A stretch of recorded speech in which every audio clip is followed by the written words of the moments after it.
alunos! Olá, alunas! Sejam bem-vindos a esse ano letivo de 2022. Eu sou a professora Isabela, professora de Biologia, e esta é uma aula direcionada para os alunos do primeiro ano do ensino médio, uma aula interdisciplinar sobre o componente, sobre a área do conhecimento, ciências da natureza e suas tecnologias. A aula de hoje tem como tema Fazer Ciência 1. E esse fazer ciência envolve construir questões, elaborar hipóteses, previsões e estimativas, empregar instrumentos de medição e representar e interpretar modelos explicativos, dados e ou resultados experimentais, para construir, avaliar e justificar conclusões no enfrentamento de situações-problema sob uma perspectiva científica. Bom, essa habilidade, ela é muito importante para o dia a dia, para o cotidiano, né? E a gente enfrenta situações em que é preciso que a gente tenha curiosidade para a gente poder solucioná-las. Geralmente são situações, problemas. E essa habilidade vai ajudar você, jovem aí que está me assistindo, a pensar sobre essas situações. Então vamos entender como que se faz a ciência, né? Afinal de contas, esse é o nosso tema dessa aula. Bom, na aula de hoje, nós iremos compreender a importância do método científico, identificar cada uma das etapas do método científico, compreender essas etapas e distinguir grupo controle de grupo teste. O que é ciência? Então, eu gostaria de iniciar essa reflexão com vocês, tá? Ciência é uma construção humana, porque faz parte da nossa racionalidade, né? A partir da ciência, a gente constrói conhecimentos científicos. E a ciência tem dois principais combustíveis, tá? A curiosidade e a necessidade. Todo cientista tem em comum, todos os cientistas, né, têm em comum essas características. Eles são curiosos e eles agem quando há uma necessidade. Bom, e aí eu quero apresentar para vocês uma personagem que eu criei especialmente para poder interagir conosco nessa aula. Então, essa aqui é a Mônica, ela é uma estudante do primeiro ano do ensino médio e ela vai nos ajudar a identificar, né, as etapas e descrever as etapas do método científico, tá? Então, muito prazer, viu, Mônica? Bem, de uma maneira geral, quais são as etapas do método científico? Geralmente, inicia com uma observação, né? Na sequência, a gente faz uma elaboração de perguntas. Depois, parte para a parte das hipóteses. E aí elabora um experimento, análise dos dados levantados nesse experimento e, por fim, as conclusões. Bom, o método científico se constrói com base nessas etapas. Se uma pessoa saltar uma dessas etapas ou realizar de uma forma não rigorosa, aquele conhecimento produzido pode não ser científico, tudo bem? Então é preciso que todas essas etapas sejam cumpridas e cumpridas de forma rigorosa. Mas, embora a gente veja nesse slide, né, nesse esquema, que o método científico parece ser um processo linear, muitas vezes o cientista ele vai e volta na mesma etapa várias vezes. Então, não necessariamente é um processo linear, tá? Muitas vezes, os resultados, por exemplo, de um experimento são fruto, né? São na realidade, matéria-prima para uma nova observação. Então, como eu falei, o método científico não necessariamente segue com essas etapas linearmente. Então, o cientista ele pode ir e voltar nessas etapas, mas uma coisa muito importante é que todas elas sejam cumpridas de forma rigorosa, tá? Vamos começar aqui, então, descrevendo cada uma das etapas do método científico, começando pela observação. Então, observar é verificar a ocorrência de um determinado fenômeno, né? O que é um fenômeno? É qualquer fato percebido, certo? E esse fato percebido, geralmente, suscita, né, a curiosidade, estimula a curiosidade, ou então, a partir desse fato, a gente observa uma necessidade, tá? Vamos dar um exemplo aqui na prática? A gente está vivenciando aí ainda uma pandemia da Covid-19, né? E essa pandemia da Covid-19, por necessidade, a gente precisou pensar na produção de vacinas, certo? E a produção de vacinas, ela passa por todas as etapas do método científico, tá? Então, é uma pesquisa científica. A vacina é fruto de uma pesquisa científica. Bem, e aí, nesse caso, há uma necessidade nessa produção, para a gente ter uma melhoria dessa situação que a gente tem vivenciado, né? Agora, pode ser que esse fato estimule apenas uma curiosidade, que não necessariamente precise ser trabalhado por necessidade, tá? Bom, e a partir da observação a gente sempre elabora perguntas, né? Então, a gente questiona aquele fato observado. Então, é isso que os cientistas fazem, tá? Então, a nossa personagem vai trazer um exemplo aqui de observação mais a elaboração de uma pergunta. Então, a Mônica chegou em casa hoje e ela percebeu, né, no meio da tarde, que as plantas que estavam nos vasinhos da varanda estavam todas murchas. E aí ela faz, aí aqui em cima ela faz o quê? Uma observação, né? Então aqui é uma observação. Ela observou que as plantas que estavam no vaso da varanda estavam murchas. E logo que ela observou, ela elaborou essa pergunta que está logo aqui embaixo. Por que as plantas estão murchas? Né? Então, ela observou um fenômeno, observou um fato e, muito curiosa, ela elaborou essa pergunta. Por que as plantas estão murchas? Né? Você se lembra qual que é o próximo passo do método científico? Então, primeiro, faz uma observação, levanta uma pergunta e o próximo é formulação de hipóteses. O que são hipóteses? Hipóteses são possibilidades de resposta à pergunta inicial. E elas devem ser testáveis por meio de observações adicionais ou experimentação. É muito importante que as hipóteses sejam elaboradas na forma de uma afirmação. Só que essa afirmação, ela é hipotética, ou seja, ela precisa ainda ser testada, tá? No senso comum, muitas vezes as pessoas usam o termo teoria para se referir à hipótese, tá? Só que no senso comum, essa teoria não é uma teoria científica. Então, por exemplo, aqui a Mônica vai elaborar duas hipóteses. Devido ao fato de o sol estar muito forte, as plantas murcharam. No senso comum, a Mônica poderia dizer, teoricamente, né? Devido ao fato de o sol estar muito forte, as plantas murcharam. Mas esse termo teoria que Mônica está usando aqui não é uma teoria científica, e sim uma possibilidade hipotética, tá? Deixa eu só voltar aqui no slide anterior, porque a gente precisa de verificar o seguinte, que antes de levantar hipóteses, é preciso estudar o que já se sabe sobre o fenômeno estudado. Então, por exemplo, Mônica, por ser uma menina muito curiosa, uma estudante do primeiro ano do ensino médio, ela pode, por exemplo, pegar o livro da escola e lá verificar se ela tem lá assuntos sobre o reino vegetal e já dar uma pesquisada inicial para poder levantar as suas hipóteses. E aí ela consegue, de fato, né, no meu exemplo aqui, levantar essas duas hipóteses. A primeira que eu já falei e a segunda. Devido ao fato de eu ter me esquecido de colocar água nas plantas, elas murcharam. Então, essas duas hipóteses, Mônica levanta aqui no meu exemplo porque ela fez um estudo prévio. Então, ela não tira assim do nada, não é aleatório, né? Os cientistas não trabalham de forma aleatória, né? Essa aleatoriedade, ela pode prejudicar o processo, tá? Se ela começar a imaginar, por exemplo, que veio um ser de outro mundo e assoprou em cima da planta e fez elas murcharem. Será que isso tem fundamento?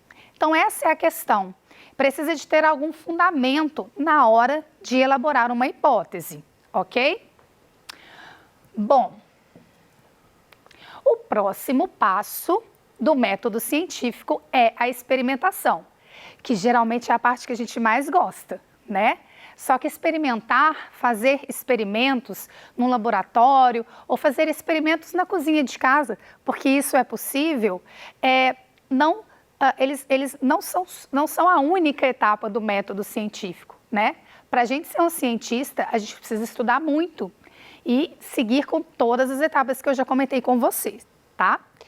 Bom, a experimentação, ela deve ser elaborada para testar as hipóteses, tá? E um experimento para cada hipótese. Eles devem ser conduzidos em condições controladas. E aí eu quero chamar a atenção para essas condições controladas. Porque um experimento que não segue um rigor científico, geralmente é feito sem estar dentro de condições controladas. Se, por exemplo, no caso da Mônica, né, que observou os vasos de plantas murchas, se for cada planta de uma espécie, se for cada planta de um tamanho, se a quantidade de terra ou se a qualidade do solo, né, que está ali no vaso for muito diferente, a gente observa que são muitas variáveis, né, que vão interferir naquela coleta de dados que ela vai fazer, né? Então é preciso que ela pense numa situação controlada. Ela precisa de tentar eliminar o máximo de variáveis possível, né? O que são variáveis? Variáveis são situações que podem interferir no resultado do nosso experimento. Tudo bem? Bom, e durante a etapa de experimentação, os cientistas, né, coletam dados e é o que a Mônica vai fazer aqui no nosso exemplo. Então, ela vai testar a segunda hipótese, tá? Vamos relembrar, qual que é a segunda hipótese? Devido ao fato de eu ter esquecido de colocar água nas plantas, elas murcharam, né? Então, o que ela vai fazer? Estão descritas aqui as etapas do experimento que Mônica vai realizar, tá? Então, em primeiro lugar, ela vai pegar os vasos de plantas que são da mesma espécie, isso é importante, né? E que tem mais ou menos ali a mesma idade, tá? Aí ela vai acrescentar a metade dos vasos de plantas um pouco de água. Nós vamos chamar isso daqui de grupo teste ou grupo experimental, tá? A outra metade dos vasos vai ficar sem água. A gente chama aqui de grupo controle. Ok? E aí ela vai verificar se todos os vasos estão sob as mesmas condições. Atenção, de luz, temperatura, quantidade e qualidade do solo, né? E é importante também definir o tempo que ela vai aguardar enquanto o experimento acontece. Então, ela vai observar por 1 hora, tá? E aí eu quero perguntar para você, o que você acha que vai acontecer? Então, os vasos de plantas estavam todos murchos. E ela vai colocar na metade desses vasos um pouco de água e o outro ela vai deixar sem regar com água. O que você acha que vai acontecer? Você tem um palpite? Anota aí o seu palpite para você poder comparar com o meu exemplo aqui. Bom, próxima etapa é a etapa de análise de resultados, né? Então, é preciso levantar os dados durante e após a experimentação e interpretá-los considerando a hipótese testada. A hipótese lá da Mônica era a seguinte, né? Então, ela deixou de molhar, né, de regar as plantas e por isso elas murcharam. Lembre-se, é uma hipótese ainda, né? Então, ela ainda vai interpretar os dados para ver se os dados que ela levantou concordam ou não com a hipótese, tá? E aí, se concordar com a hipótese, a gente confirma essa hipótese.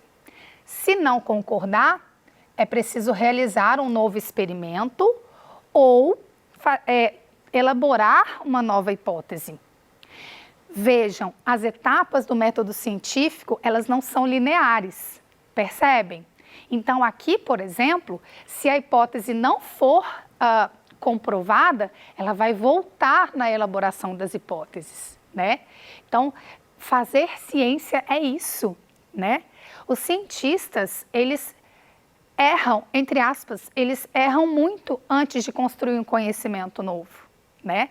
A gente tem muitos experimentos, muitos exemplos de experimentos que não geram os resultados esperados. Uma hipótese é um resultado que a gente espera, né?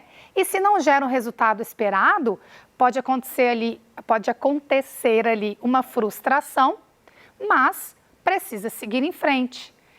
Um cientista é muito resiliente, né?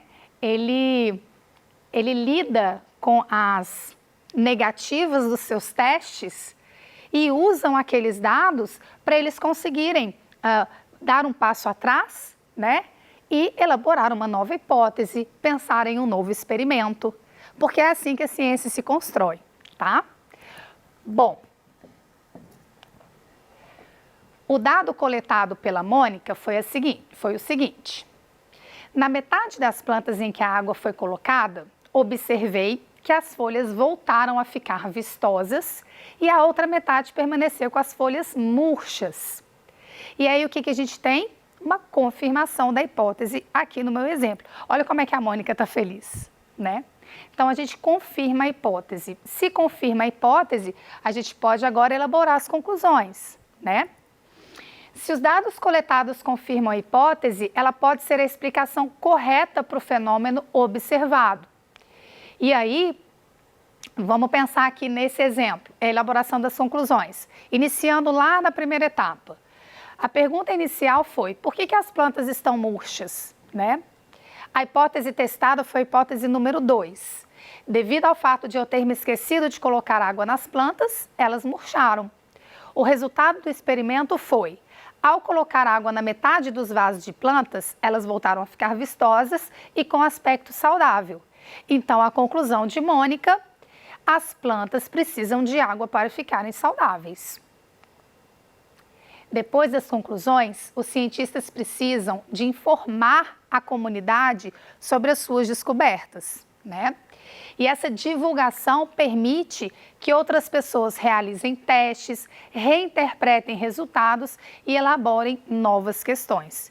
E essas novas questões estimulam o debate científico. Ciência não se faz por uma pessoa só, né? O debate é super importante para que a gente faça a ciência de uma forma robusta, rigorosa e que os conhecimentos sejam bem construídos.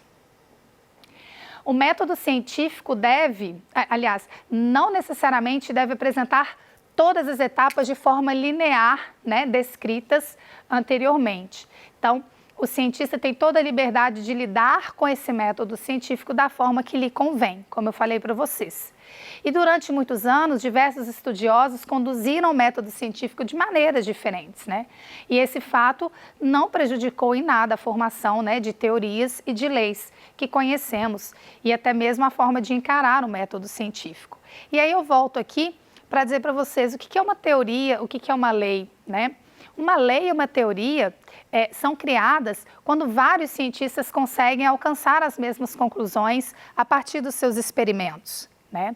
Então, a gente tem teorias famosas, por exemplo, a teoria da evolução, né? Leis famosas, por exemplo, como a lei gravitacional. Então, a gente tem esses conhecimentos que são muito robustos e que, olha só, eles podem ser modificados, tá? Porque a ciência, ela não é uma verdade absoluta, ok? Ela traz, naquele momento, dentro daquele contexto, conhecimentos que a gente consegue construir ali, mas ela pode ser modificada no futuro quando novas tecnologias, por exemplo, surgirem, né? E novos experimentos forem realizados. A teoria da evolução, por exemplo, ela modificou a teoria do criacionismo. E a teoria do criacionismo foi, por séculos, acreditada pelas pessoas em geral, tá? E aí, só para a gente fechar, você é capaz de explicar por que é importante realizar um experimento controlado? Pensa sobre isso, tá? E agora é com você. Agora é a hora de você exercitar a sua curiosidade científica, tá? Eu quero que você elabore que você passe por todas as etapas do método científico a partir de um fenômeno que você observa aí no seu dia a dia. Aí depois você manda para cá as suas conclusões, combinado? Eu agradeço muito a sua atenção. Até a próxima aula. Tchau, tchau!